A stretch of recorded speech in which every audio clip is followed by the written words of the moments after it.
maybe protect himself from anyone seeing him properly. He spotted a little girl on what looked like a brand new bike. The look on her face told him everything he needed to know. He was a monster. Gubba turned and hurried away, the umbrella leaning on his shoulder. As he walked, he looked at the houses and buildings, wondering what had happened to his town. At first, he wasn't sure it was such a good idea to go there, but he needed to know if his childhood home was still the same. And most of all, he needed to know if his mother was still there. Gubba hurried down First Street, his heart beating fast as he got closer. In his kick of adrenaline, he almost forgot the excruciating pain he was in. But he never forgot who had put him in it. Rage rose in him as he stopped in front of the old house. He stood behind the white fence and looked at the porch. The big live oak was still standing tall behind the house, the tallest tree in town, known to have been used to hang blacks during the Bush Lake massacre. A sign outside told him the house was for sale. It looked empty. As a matter of fact, it looked like it had been empty for a very long time. The windows were covered with plywood.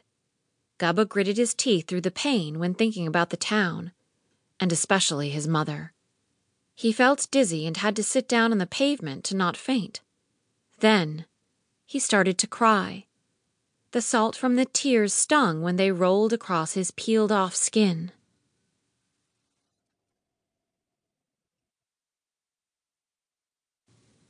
Chapter 2, Bush Lake, 1997. Parked so it took up 2 spaces in the empty parking lot outside the Woodshed pub was a filthy, beat-up, mostly red under the dirt, pickup truck. It had 3 bumper stickers on the back.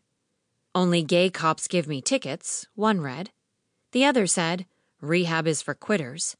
And lastly, the biggest one said, "Learn from your parents' mistake. Use birth control." Ethel Turner, or E.T. as her drinking buddies called her, emerged from the double doors and zigzagged towards the truck. She dropped first her purse, then her keys more than once, and soon as she had managed to get them pulled out of said purse, E.T. laughed, trying to keep her balance, and headed towards the truck. Her face was bloated, her stomach bulging. Her skinny arms and legs made her stomach stand out even more, making her look eerily like the alien from the movie she was nicknamed after, but had never seen herself. She cursed when trying to open the door with a key, missing the keyhole on several attempts, and scratching the door instead. When she finally succeeded and got inside, she caught a glimpse of herself in the rearview mirror and touched her hair. It desperately needed a new dyeing. The roots were growing out, and you could see all the grays at the bottom. "You look like a darn witch," she told her own reflection, then grabbed her skin and pulled it back to see what she would look like if she had a facial lift. It wasn't any prettier, she thought with a sigh, then let the skin fall back in place and removed her glance from the mirror. She started the truck, and it roared back to life.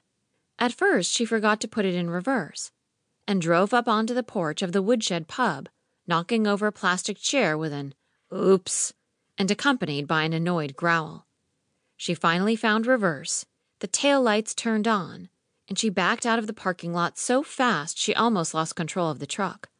She hit drive, then stepped on the gas and roared onto the road, heading towards Bush Lake, the town's big water tower guiding her like that star guided those darn wise men.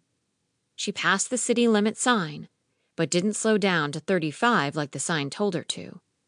Ethel rushed through Main Street, almost hit Hannah Charles on her new bike, and waved at her out of the window, cigarette burning from the side of her mouth. The girl waved back, her eyes wide open, on the verge of crying, but holding it back. E.T. stopped at the supply store on Main Street, slalomed inside, grabbed a 6-pack, and threw a 20 at Ronnie behind the counter, smoke hitting her eye as she stretched out her hand to receive the change. Back in the truck, she opened the first beer before returning onto the road without even looking for traffic. Her tires screeched as she took a turn on First Street, Mrs. Richardson grabbing her preschool children and pulling them to the side so she wouldn't hit any of them. She sped down First Street towards her house at the end of it, when she saw something that made her instantaneously hit the brakes. "What the heck?" On the pavement in front of the old abandoned